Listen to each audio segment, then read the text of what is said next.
أعوذ بالله من الشيطان الرجيم بسم الله الرحمن الرحيم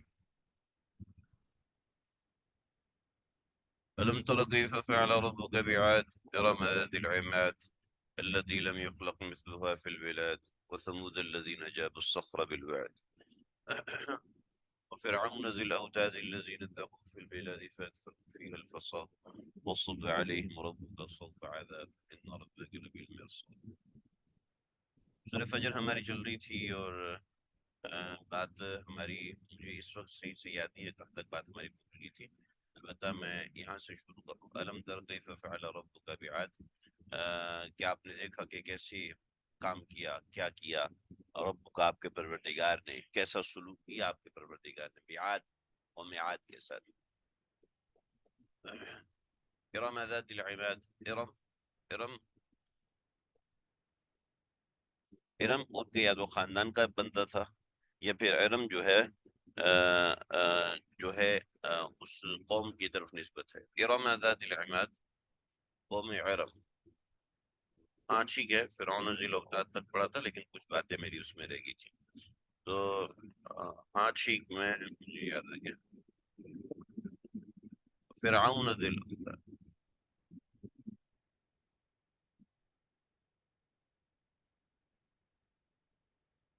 قوم سمود کا ذکر ہے اور قوم عاد کا ذکر. ان کے بڑے ارم تھے، مجھے یاد آ گیا، میں نے ان کا نسب بتایا تھا. اور قوم سمود اس نے دوسری جگہ پر جا کے آبادی کی. اور تیسرا فرعون، یہ آپ کو منفصل لکھا ہوا نظر آئے. فرعون ذی الاوتاد منفصل لکھا ہوا نظر آ رہا ہوگا. مصر کا جو علاقہ ہے منفصل، آج جو مصر میں قاہرہ ہے، مصر میں جو قاہرہ ہے وہ تقریباً اس مقام پر تھا جس کو آج ہم منفس کہہ رہے ہیں. تو فرعون جو تھا وہ اس مقام پر آباد تھا اور اس نے یہ جو مقام ہے صحرا، جس جگہ پہ میں اشارہ کر رہا ہوں یہاں پہ صحرا تھا، اس جگہ کو میں فرعون بنی اسرائیل کو جوڑا تھا. تو حضرت موسیٰ علیہ السلام کا سفر نامہ یہ سفر نامہ ہے. حضرت موسیٰ علیہ السلام یہاں سے نکلے اور یہاں سے چلتے چلتے چلتے چلتے چلتے یہاں مدین پہنچے. اور پھر حضرت موسیٰ یہاں سے، یہ بلیک نشان جو نظر آ رہا ہے، یہاں سے نکلے. شیخ الخلیل السوقی نے یہ نقشہ بنایا ہے اور یہ نقشہ تقریباً بہت اچھا ہے اور تقریباً حقائق کے بہت زیادہ قریب ہے. پھر حضرت موسیٰ علیہ السلام اپنے قوم کو لے کے نکلے اور یہ یہاں سے چلتے چلتے چلتے آواز کم آ رہی ہے میں تو اس سے زیادہ اونچی آواز میں کر نہیں پاؤں گا فی الحال. تو کیا میرے خیال میں شاید آپ کے اسپیکر میں کوئی پرابلم ہے، اس کو چیک کر لیجئے، یا ہینڈز فری میں کوئی پرابلم ہے یا موبائل میں کمی ہے، اس کو دیکھ لیجئے. کیا میں اس کا کوئی سسٹم بنا رہا ہوں کہ لیکن میرا لیپ ٹاپ اس کو برداشت نہیں کرتا. میں نے رابطہ کیا ہوا ہے لیپ ٹاپ کے لیے. آپ لوگ دعا کریں کہ ہمارا کام ہو جائے تو انشاءاللہ اللہ کرے گا تو اس کو میں اسپیکر سے اٹیچ کروں گا. آواز کم زیادہ ہم اپنے حساب سے کر سکیں گے. ابھی آپ لوگوں کو اسی طرح گزارا کرنا پڑے گا جیسے جیسے چیزیں آئیں گی انشاءاللہ. تو یہ حضرت موسیٰ علیہ السلام کا سفر ہے، میں ویسے ہی بتا رہا ہوں. تو یہ فرعون، یہاں پر چونکہ فرعون ہے اور وہ جو فرعون ہے وہ حضرت موسیٰ علیہ السلام والا فرعون ہے، تو اس وجہ سے تھوڑا سا ذکر حضرت موسیٰ علیہ السلام کا میں نے کیا. اصل میں وہ فرعون ذی الاوتاد، ذی الاوتاد کہتے ہیں کیلوں والا. اوتاد کیلوں کو کہتے ہیں. وتد سے ہے، وتد وتدا کیل لگانا، ٹھیک ہے. وفرعون ذی الاوتاد، فرعون کیلوں والا. اصل میں بہت سے واقعات روایات میں موجود ہیں. حضرت حزقیل ہیں، یہ وہ حضرت حزقیل وہ پیغمبر نہیں ہے، بلکہ یہ فرعون کے وزیر تھے اور انہوں نے 100 برس تک، مظہری کی روایت کے مطابق، لیکن یہ بات سمجھ میں نہیں آتی، اس لیے کہ فرعون کی خود کی عمر 80 برس تھی، تو 100 برس تک کا کیا مطلب ہے؟ تو اس سے سمجھ میں آتا ہے کہ فرعون جو کہ منفتاح تھا، ٹھیک ہے، اس کا والد تھا، یہ اس کا وزیر ہوگا، اور پھر لیکن بات یہ ہے کہ اس کے والد، جو فرعون کا والد منفتاح، جو فرعون کا والد منفتاح کا جو والد تھا، اس نے خدائی کا دعویٰ نہیں کیا تھا۔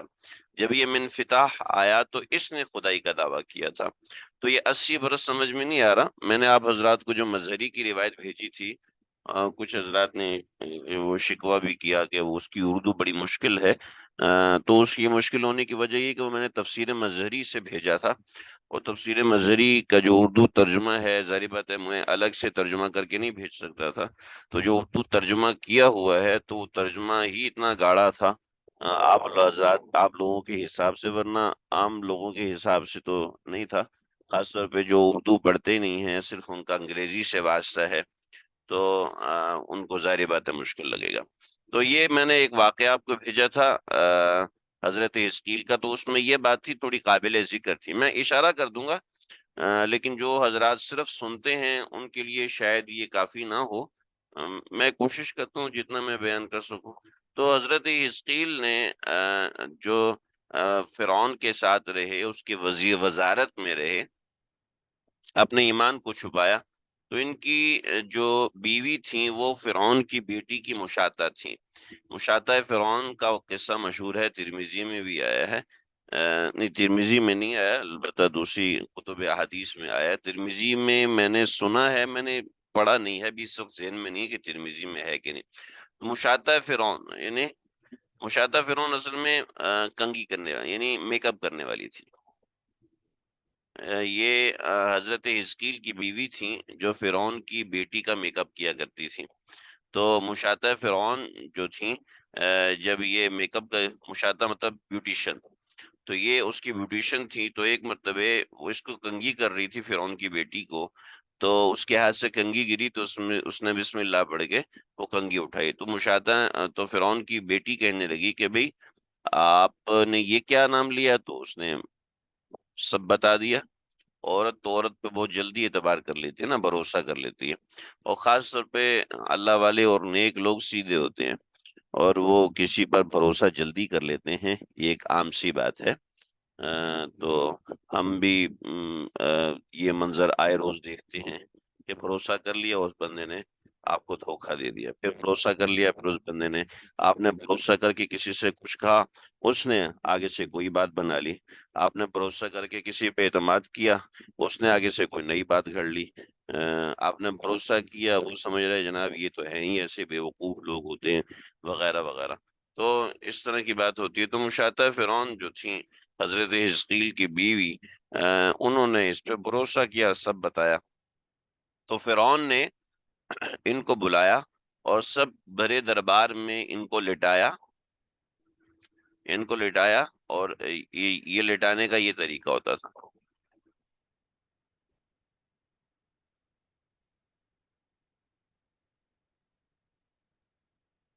یہ اگر آپ دیکھ سکیں، یہ طریقہ کار ہوتا تھا، ایک لکڑی کا پھٹا ہوتا تھا، اس کو ایکس کی شکل میں بنا لیتے تھے، ٹھیک، اور اس کے اوپر انسان کو باندھ دیتے تھے، اور باندھ کے ایک پاؤں یہاں، ایک پاؤں یہاں، ایک بازو یہاں، اور ایک بازو یہاں، یہاں کے جسم کو رسی سے باندھتے تھے، اور یہ جو بازو ہوتا تھا، اس بازو کو کیلوں سے کیل گاڑ دیتے تھے، اس پاؤں پہ کیل گاڑ دیتے تھے، اس پاؤں پہ کیل گاڑ دیتے تھے، یعنی یہ پوری ٹانگوں پہ کیل گاڑ دیتا تھا، اور بازوؤں پہ کیل گاڑ دیتا تھا، تو حضرت حزقیل کی بیوی کو اس طریقے سے کہا، اور جب یہ کیا، تو حزقیل کی بیوی کہنے لگی کہ میں تو کبھی بھی ایمان نہیں چھوڑوں، تو اس وجہ سے فرعون کو ذی الاوتاد کہنے لگے کہ اس نے یہ والا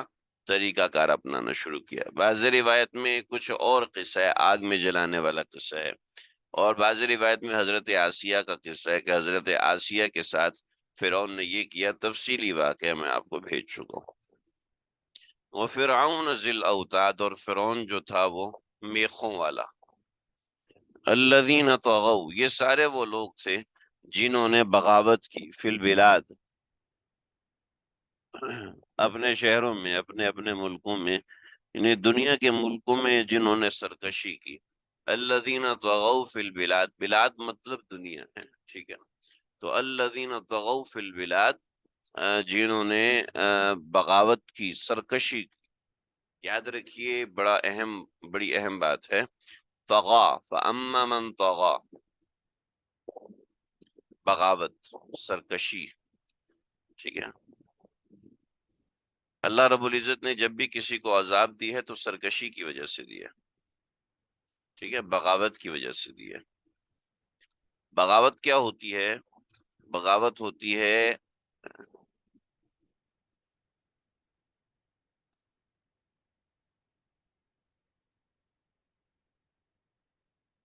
گناہ پر حاوی ہو جانا، اس کو کہتے ہیں بغاوت، یعنی گناہ کے لیے فلی موٹیویٹڈ رہے آدمی۔ گناہ، دیکھیں، ایک ہے گناہ اور ایک ہے سرکشی، ٹھیک ہے، یہ بھی گناہ ہے اور یہ بھی گناہ ہے، لیکن یہ گناہ ایسا ہے کہ انسان گناہ کر کے شرمندہ ہوتا ہے، تو یہ گناہ ہے، ٹھیک ہے، لیکن جب انسان گناہ کر کے جری ہونے لگے تو یہ ہے سرکشی۔ جیسے آج کل جرت پیدا کی جا رہی ہے، گناہوں پر جرت پیدا کی جا رہی ہے، بے خدا اتنا ظالم تو نہیں ہے کہ عورت کو کہے کہ تم منہ چھپا کے نکلو، سرکشی۔ بے خدا اتنا ظالم تو نہیں ہے کہ عورت کو کہے، عورت کو منع کرے، میرے یہ لباس پہننے سے اللہ کو کیا تکلیف ہوتی ہے، سرکشی، نعوذ باللہ من ذالک، نقل کفر، کفر نہ بات، سرکشی ہے، جری ہو جانا، گناہ پر جری ہو جانا، گناہ کے اوپر جرت کرنے لگنا، یہ سرکشی ہے نا۔ تو ارے بھائی کیا ہو گیا؟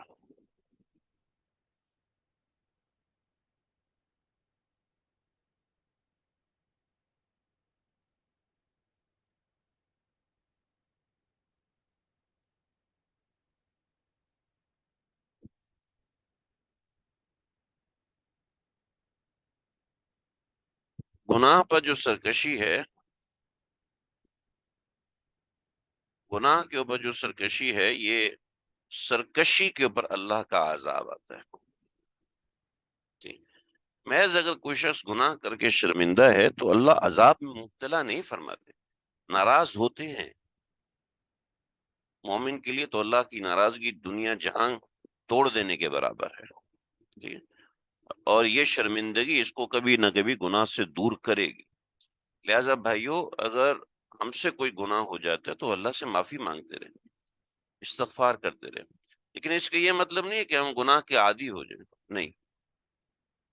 لیکن جب انسان گناہ کرتے کرتے کرتے کرتے اس قدر عادی ہو جاتا ہے کہ وہ سرکشی کرنے لگتا ہے، تو پھر اللہ کا عذاب اس بندے کی طرف متوجہ ہوتا ہے۔ ہمارے بہت سے لوگ اس بات پہ پریشان ہوتے ہیں، بھی یہ بیماری کہیں اللہ کا عذاب تو نہیں ہے، یہ بیماری کہیں اللہ کا عذاب، تو خوب سمجھ لیجئے، جب آپ کو ندامت ہے،